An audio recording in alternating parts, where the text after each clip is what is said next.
నమస్కారం గురుగారు. శ్రీమాత్రే నమః. శ్రీ గురుభ్యో నమః. గురుగారు, ప్రతి మాసంలో మనకు అమావాస్య, పౌర్ణమి ఇలాంటివి వస్తూనే ఉంటాయి. అవును.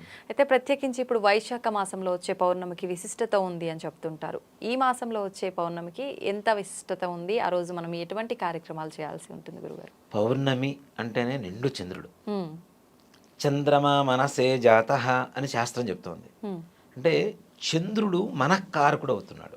ఆ. ఇప్పుడు మనకి జాతకంలో కూడాను చంద్రబలం తగ్గింది అంటే తప్పనిసరిగా మానసికమైనటువంటి ప్రశాంతత తగ్గి, అలాగే మనోవైకల్యంతో ఉండేటువంటి పిల్లలు ఉంటారు చూడండి, పుట్టడమే. చంద్రబలం తల్లిదండ్రుల జాతకంలో ఎక్కడైతే చంద్రబలం తగ్గుతుందో పుట్టేటువంటి పిల్లలు కూడా మనోవైకల్యంతో పుడుతూ ఉంటారు. ఓ. అంటే మెంటల్గా వాళ్ళు డెవలప్మెంట్ అనేది ఉండదు, అక్కడక్కడే ఉంటారు. ఎంత వయసు పెరిగినా కూడా అలానే ఉంటారు. ముఖ్యంగా చంద్రబలం అనేది చాలా అవసరం. అలాగే మనం వివాహం పొంతన చూస్తాం.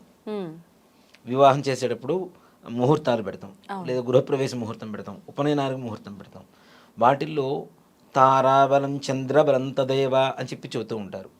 తారాబలం అంటే నక్షత్రాల అధిపతిగా ఉండేటువంటి బలం ఎంతైతే అవసరమో చంద్రబలం కూడా అంతే అవసరం. ఎక్కడైతే చంద్రుడు ద్వాదశంలోనో అష్టమంలోనో లగ్నాతు పడ్డాడు అంటే తప్పనిసరిగా వివాహమైన తర్వాత ఆ దంపతులు కూడా మానసికమైనటువంటి వేదనతో ఉంటారు. అలాగే ఒక గృహప్రవేశం చేస్తాం. గృహప్రవేశం చేసినప్పుడు చంద్రుడు కూడా ఇట్లానే ద్వాదశం అష్టమ స్థానాల్లో ఉంటే తప్పనిసరిగా ఆ గృహంలో ప్రశాంతత ఉంటుంది. అంటే చంద్రుడు అంత బలమైనటువంటి గ్రహం, చంద్రకారకం అంటే మనఃకారకమైనటువంటి గ్రహమే చంద్రుడు. పౌర్ణమి రోజు చూడండి, మన మనసు ఎంత ప్రశాంతంగా ఉంటుంది చంద్రుడిని చూస్తూ ఉంటే. అందుకనే చూడండి, పౌర్ణమి ముందు పుట్టినటువంటి పిల్లలకి పౌర్ణమి తర్వాత పుట్టేటువంటి సంతానానికి చాలా తేడా ఉంటుంది. పూర్ణ చంద్రుడు అంటాం, అంటే దినదిన ప్రవర్ధమానంగా పెరుగుతూ ఉంటాడు. పౌర్ణమి ముందు అమావాస్య నుంచి పౌర్ణమి వరకు ప్రతిరోజు పెరుగుతూ ఉంటాడు చంద్రుడు. అలాగే క్షీణ చంద్రుడు అంటే పౌర్ణమి నుంచి క్షీణిస్తూ ఉంటాడు, చంద్రబలం తగ్గుతుంది కదా. అందుకనే చంద్రబలం ఉన్నప్పుడు అంటే శుక్లపక్షంలో పుట్టేటువంటి పిల్లలకి కృష్ణపక్షంలో పుట్టేటువంటి పిల్లలకు కూడా అంత తేడా ఉంటుంది. ఓకే. ఒక స్థిరమైనటువంటి ఆలోచన విధానం లేకపోవటం, స్థిరమైనటువంటి నిర్ణయం తీసుకోకపోవటం. ఒక పని స్టార్ట్ చేస్తారు, ఎంత అంటే అత్యుత్సాహంగా పని చేస్తారు, స్టార్ట్ చేస్తారు, మధ్యలో పోయిన తర్వాత ఆపేస్తుంటారు. మిడిల్ డ్రాప్ మెంటాలిటీ అంటాం కదా, ఈ మధ్యలో ఆపేయటం కూడా ఈ చంద్రకారకమైనటువంటి స్థితి అనే చెప్తాం. తప్పనిసరిగా అంటే చంద్రుడి బలం అనేది అంత విశేషం. పౌర్ణమికి అధిపతి ఎవరు? మనకి చంద్రుడు. ఈ వైశాఖ మాసంలో వచ్చేటువంటి పౌర్ణానికి విశాఖ నక్షత్రం అని చెప్పి చెప్పుకున్నాం. విశాఖ నక్షత్రాధిపతి గురుడు. గురువు చంద్రుడు ఎక్కడైతే కలిసి ఉంటారో, పరస్పరమైనటువంటి దృష్టి కలిగి ఏ జాతకంలో అయితే ఉంటారో వాళ్ళకి గజకేసర యోగం అంటాం. గజము అంటే ఏంటి? కేసరి అంటే సింహం. ఈ రెండు అసలు కలవు, బద్ధ వైరం. ఈ రెండిటికి కంప్లీట్ ఒక శత్రుత్వం అన్నమాట, అంత ఎనిమీస్ ఇవి. ఏనుగు నిద్రపోతుంటే ఏనుగు కలలో సింహం వస్తే ఏనుగు కుంభస్థలం పగిలిపోతుందంటారు. అంత శత్రుత్వం వీళ్ళు ఈ రెండిటికి. కానీ ఒకటేమో అడవికి రాజు ఏనుగు, ఇంకోటేమో మృగరాజు. ఈ రెండు కూడాను అడవిలో పరిపాలించేటువంటి రాజులే. ఈ రెండు కలిస్తే ఎలాంటి యోగం ఉంటుందో దాన్నే గజకేసర యోగం అంటాం. బృహస్పతి చంద్రుడు ఈ రెండు కలిస్తే తప్పనిసరిగా గజకేసర యోగం ఉన్నవాడు నడి రోడ్డు మీద ముష్టెత్తేటువంటి వాళ్ళకు పుట్టిన గజకేసర యోగంలో పుట్టాడు అంటే వాడి మరణం మాత్రం సామాన్యమైనటువంటి మరణం కాదు. కొన్ని లక్షల కోట్ల మంది చెప్పుకునేంత స్థాయిలో ఉండేటువంటి మరణస్థితికి, అంటే ఆ వయసుకు వచ్చేసరికి ఆ స్థాయిలోకి వెళ్ళిపోతాడు వాడు. అంత విశేషమైనటువంటి యోగమే గజకేసర యోగం అంటాం. అంటే సర్వసాధారణమైనటువంటి జననం వాడిది. కానీ వాడి ఎదుగుదల ఎలా ఉంటుందంటే 22 సంవత్సరాల నుంచి విశేషమైనటువంటి ఎదుగుదల. గజకేసర యోగంలో ఇంకో ప్రత్యేకత ఏమిటి అంటే వాడు పుట్టినప్పటి నుంచి 22 ఏళ్ల వరకు 25 ఏళ్ల వరకు ఒకలాగా ఉంటే వివాహానంతరం ఏదైతే ఉంటుందో గజకేసర యోగం అనేది సంపూర్ణంగా యోగించడం జరుగుతుంది. దానివల్ల ఇంకా సంపూర్ణమైనటువంటి వివాహానంతరం ఏమవుతుంది, చాలా మంది కూడా భార్య వచ్చిన తర్వాత కలిసి వచ్చింది అనుకుంటారు. కానీ వీడి జాతకంలో గజకేసర యోగం అనేది వివాహానంతరం మాత్రమే యోగిస్తుంది ఎవరికైనా. Okay okay. అంటే కొంతమంది వివాహం చేసుకోకుండా ఉండిపోతారు, వాళ్ళకి వర్తించదా? అంతే కదా మరి. నిజంగా ఒక మాట చెప్పాలంటే ప్రేక్షకులకి, నా జాతకంలో గజకేశ్వర యోగం ఉంది, కావాలని నేను 21 సంవత్సరాలకు వివాహం చేసుకున్నాను, కలిసి తొందరగా రావాలని. యోగించాలి అని. మరి కలిసి నిజంగానే వచ్చిందా గురుగారు? 21 సంవత్సరాల తర్వాత నా వివాహానంతరం నా జీవితం అసలు సంపూర్ణమైనటువంటి స్థాయికి మారిపోయింది. ఓకే. వివాహానికి ముందు నా నెలసరి సంపాదన 3,000. ఉమ్. ఇవాళ రోజున స్థాయి వేరు, అది చెప్పుకోవడం కూడా అనవసరం. ఇవాళ రోజున ఒక స్థాయి వేరు. అది ఏంటి అంటే నిజంగా నేను సంపూర్ణంగా నమ్ముతాను. ఉమ్. నేను జాతకం చెప్పడం అనేది నా అనుభవం, మా గురువుగారు చెప్పిన విధానం ఏదైతే ఉందో ప్రాక్టికల్గా తీసుకుంటాను నేను ఎక్కువగా. నా జీవితంలో నాకు జరిగినవి ఏంటి, ఈ గ్రహాల వల్ల జరిగింది ఏంటి, ఈ గ్రహ జాతకులు, నా దగ్గర ఒక జాతకం వచ్చింది, ఈ గ్రహ జాతకులు వీళ్ళు ఎలా ఉన్నారు, ఒక రీసెర్చ్ లాగా తీసుకొని దాని ఎంక్వైరీ కంప్లీట్ దాన్ని ఇది తీసుకున్న తర్వాతనే చెప్తూ ఉంటాను నేను. ఓకే. సో కాబట్టి దాని విధంగా చూసుకుంటే నిజంగానే గజకేశ్వర యోగం అనేది చాలా విశేషమైనటువంటి యోగం. అది ఎందుకు చెప్పుకుంటున్నాము అంటే పౌర్ణానికి అధిపతి చంద్రుడు, నక్షత్రాధిపతి విశాఖ నక్షత్రాధిపతి గురుడు. ఈ మాసానికి మించినటువంటి గజకేశ్వర మాసం అనే చెప్పాలి. ఈ మాసాన్ని అంత విశేషమైనటువంటి మాసం. అంటే దీనివల్ల ఏంటి, సకల కార్య సిద్ధి జరిగేటువంటి మాసం విశాఖ నక్షత్రం ఉండేటువంటి వైశాఖ మాసం. అలాగే సకల శత్రు బాధలను నివారణ కలుగు చేసేటువంటి మాసం కూడా వైశాఖ మాసం. ఈ వైశాఖ పౌర్ణానికి ఏం చేయాలి, దీనికి ఇంకో పేరు కూడా ఉంది, బుద్ధ పౌర్ణమి. ఓకే. బుద్ధ పౌర్ణమి కూడా వైశాఖ పౌర్ణమి. బుద్ధుడికి జ్ఞానం కలిగినటువంటి రోజు ఏమిటి, ఇవాటి రోజునే. కాబట్టి దీన్ని బుద్ధ పౌర్ణమి అంటారు. ఆయన జననం కూడా ఇవాటి రోజునే జరిగిందని చెప్తుంటారు. కాబట్టి బుద్ధ పౌర్ణమి పిలుస్తుంటాం. అంటే బుద్ధి వికాసానికి ఆయన కూడా ఒక మార్గంగా చూపిస్తుంటాం కదా. అంటే రకరకాలుగా కొంతమంది, అంటే రావణాసురుడికి రాముడే నచ్చలేదు, కృష్ణుడు అంతటి వాడు కంసుడికే నచ్చలేదు. ప్రతి ఒక్కళ్ళు నచ్చాలని లేదు.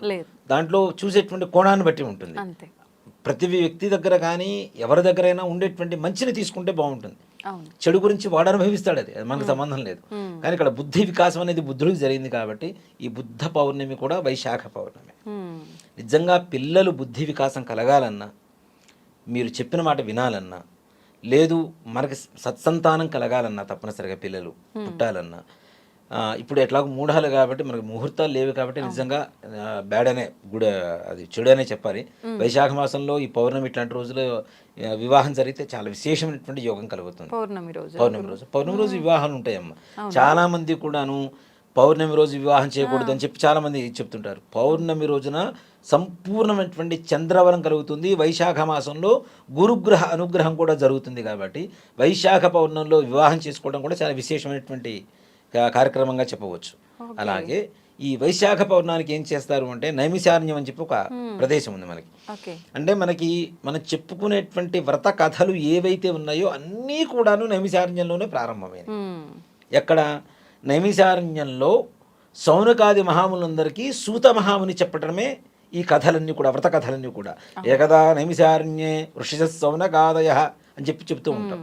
ఏ కథ చెప్పుకున్నా ఏకదా నైమిషారణ్యాన్ని శాస్త్రం చెప్తుంది, ఏ కథ అయినా నైమిషారణ్యం అని చెప్పి నేను చెప్తా. కాబట్టి నైమిషారణ్యంలో ఈ యొక్క వైశాఖ పౌర్ణానికి చాలా విశేషంగా సత్యనారాయణ స్వామి వారి వ్రతాన్ని చేస్తారు.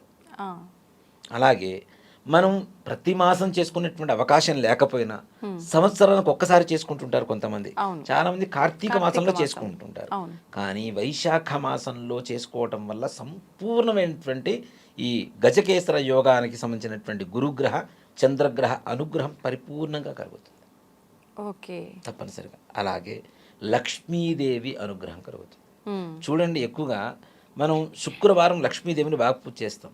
కానీ గురువారాన్ని ఇంకొక వారం అని పిలుస్తాం. ఏమని? లక్ష్మీవారం కదా. మార్గశిర మాసంలో కూడాను గురువార వ్రతమే చేస్తారు, శుక్రవార వ్రతం చేయరు. మార్గశిర మాసంలో లక్ష్మీదేవికి గురువార వ్రతమే చేస్తారు. అంటే గురుడే లక్ష్మీ అనుగ్రహాన్ని మనకి కలుగు చేస్తున్నాడు. బుద్ధి కావచ్చు, అష్టైశ్వర్యాలు ఏవైతే ఉన్నాయో అవన్నీ కూడా బృహస్పతి అనుగ్రహం ఉంటే తప్పనిసరిగా వస్తాయి. కాబట్టి ఈ వైశాఖ పౌర్ణమి రోజున లక్ష్మీదేవి పూజ చేయటం చాలా విశేషమైనటువంటి విధానం. అలాగే ఉదయం పూట కాదు, సాయంకాల సమయంలో. అందుకని చూడండి, అక్షయ తృతీయ కూడా వైశాఖ మాసంలోనే వస్తుంది. లక్ష్మీదేవి పుట్టినరోజు కూడా మనకు వైశాఖ మాసంలోనే వస్తుంది. ఇక్కడ మనకి సముద్ర మథనం చేశారు కదా మనకి, దాంట్లో ఉద్భవించినటువంటి గ్రహాలు బృహస్పతి కూడాను వైశాఖ మాసంలోనే ఉద్భవించాడని చెప్పి చెప్తూ ఉంటారు. కాబట్టి ఈ మాసానికి విశాఖ నక్షత్రం అధిపతి అవుతుంది, గురుడు అధిపతి అవుతున్నాడని చెప్తారు. కాబట్టి లక్ష్మీదేవి పూజ చేయటం, అది కూడాను ప్రదోష కాలంలో సాయంకాల సమయంలో చేయటం. అంతేకాకుండా లలితా సహస్రనామ పారాయణ వైశాఖ పౌర్ణమి రోజున మనం ఎప్పుడైతే చంద్రకిరణాలు మన ఇంట్లో పడుతూ ఉంటాయో, లేదా ఖాళీ ప్రదేశం బాల్కనీ కావచ్చు, ఇంటి పైన కావచ్చు, ముందు కావచ్చు, ఆ భాగంలో లలిత అమ్మవారి ఫోటో పెట్టుకొని స్థలాన్ని శుభ్రం చేసి లలితమ్మ వారిని ఫోటో పెట్టుకొని ఆవాహన చేసి కొద్దిగా పాలతో వండినటువంటి క్షీరాన్నం వండి అమ్మవారి ముందు పెట్టి లలితా సహస్రనామ పారాయణ చేస్తే సకల జ్ఞానాభివృద్ధి కలుగుతుంది, అష్టైశ్వర్యాభివృద్ధి కలుగుతుంది ఇంట్లో. అంత విశేషమైనటువంటి రోజు ఈ వైశాఖ పౌర్ణమి. కాబట్టి ఈ ఇందాక మనం చెప్పుకున్నట్టుగా 4 మాసాల్లో విశేషమైనటువంటి మాసం. సత్యనారాయణ స్వామి వారి వ్రతం ఏ మాసంలో చేసినా చేయలేకపోయినా వైశాఖ పౌర్ణానికి వ్రతం చేసుకుంటే, వ్రతం చేసుకున్నటువంటి వాడు కూడా చాలామంది ఏం చేస్తుంటారు, పొద్దునే వ్రతం చేసుకుంటారు. ఉదయం పూట ఎప్పుడు కూడాను సత్యనారాయణ స్వామి వారి వ్రత కథలో స్పష్టంగా చెప్తూ ఉంది. నిశాఖ సమయం అంటే రాత్రి ప్రారంభకాలం, ప్రదోష కాలంలోనే వ్రతం చేయమని చెబుతుంది. ఉదయం పూట ఎప్పుడెప్పుడు చేసుకోవాలి, రాత్రి గృహప్రవేశం చేసాం పొద్దున్నే వ్రతం చేసుకోవాలి. సజ్జస్కాల పూజ అంటారు దాన్ని. పెళ్లి చేసాం మరుసటి రోజు పొద్దునే వ్రతం చేసుకోవాలి. అట్లాంటి వాటికే సజ్జస్కాలంలో ఆ వ్రతం చేసుకోవాలి తప్పితే విశేషంగా మన ఇంట్లో వ్రతం ఒక్కటే చేసుకోవాలి అనుకునేటువంటి వాళ్ళు మాత్రం పొద్దున్నే లేచి కాలకృత్యాలు నెరవేర్చుకొని చక్కగా దంతధావనాలు అన్నీ నెరవేర్చుకొని మధ్యాహ్న సమయం వరకు కూడాను చక్కగా ఉపవాసం ఉండి ఏదో చిన్న కొద్దిగా పలహారం తీసుకొని భగవన్నామ స్మరణ చేసుకుంటే ఓం నమో నారాయణాయ అనేటువంటి మంత్రాన్ని నామస్మరణ చేసుకుంటూ సాయంకాలంలో ఈ యొక్క సత్యనారాయణ స్వామి వ్రతం చేయమని చెప్పి విశేషంగా చెప్తోంది. సాయంకాలం వ్రతం చేసినట్టయితే నిజంగా చూడండి, సాయంకాల సమయంలో వ్రతం చేసుకుంటూ ఉంటే ఒక మానసికమైనటువంటి ప్రశాంతత ఉంటుంది తప్పనిసరిగా. మన కలియుగంలో ప్రత్యక్ష ఫలప్రదమైనది ఏంటి? సత్యనారాయణ స్వామి వారి వ్రతం. కలియుగంలో సత్యదేవుడు అంటాం, సత్యం నిజం. ఆయన ఉన్నది నిజం, ఆయన చెప్పేది నిజం, ఆయన చేసేది నిజం, ఆయనకి చేస్తే వచ్చేదే నిజమే. ఓకే, మరి ఇప్పుడు మనం అంతా మార్నింగ్ చేసే అన్ని లెక్కలోకి రావంటారా? ఫలితం దక్కదా అంటే ఫలితం అని కదా, ఒక విధానం ఉన్నప్పుడు విధానాన్ని కాదని చెప్పి మనకిష్టం వచ్చినటువంటి సమయంలో చేసుకోవడం అనేది నిజంగా సాయంకాల సమయంలో ఏదో ఒక తప్పనిసరి పరిస్థితి ఇది ఉంది. ఒక మాట చెప్తానమ్మా, సాయంకాలం సినిమాకి టికెట్ బుక్ చేసుకున్నారు, నేను కమర్షియల్గా చెప్తున్నాను అనుకోకండి, అంటే ఎగ్జాంపుల్ చెప్తున్నాను. ఎన్ని పనులున్నా మానుకొని సినిమా టైంకి మనం అక్కడికి వెళ్తామా లేదా? వెళ్తాం. అరే బోడి సినిమా ఇవాళ కాకపోతే రేపు చూడొచ్చు, రేపు కాకపోతే ఎల్లుండి చూడొచ్చు, ఇవేవి కాకపోతే ఇప్పుడు కొత్తగా ఓటీటీలో వస్తున్నాయి అవి చూడొచ్చు. అన్ని పనులు మానుకొని ఆఫీసులో ఆఫ్ పెట్టి మరీ వెళ్ళిపోతుంటారు వీళ్ళు, అవునా? కానీ మరి వ్రతం కోసం ఎందుకు మనం వెయిట్ చేయకూడదు? అంటే ఎక్కువగా పూజలు అనేసరికి ఉదయాన్నే చేస్తే సత్యనారాయణ స్వామి వారి వ్రతం మాత్రం సాయంకాల సమయంలో చేయడం అనేది చాలా విశేషమైనటువంటి ఫలితం వస్తుంది. ఈ వైశాఖ పౌర్ణానికి లక్ష్మీదేవిని కానీ, సత్యనారాయణ స్వామి వారిని కానీ, లలిత అమ్మవారిని కానీ ప్రదోష కాలంలో పూజ చేయండి, అనుకున్నటువంటి సకల సంకల్ప సిద్ధి తప్పనిసరిగా నెరవేరుతుందమ్మా. ఓకే, ఆ విధంగా ఉంటుంది. మొత్తానికి అందరం కూడా తెలుసో తెలియకో పొద్దున చేసుకొని ఏదో ఒక రకంగా తప్పే చేస్తున్నాం. ఓకే, థ్యాంక్ యూ గురువు గారు, మంచి విషయం. శ్రీమాత్రే నమః. శ్రీ గురుభ్యో నమః.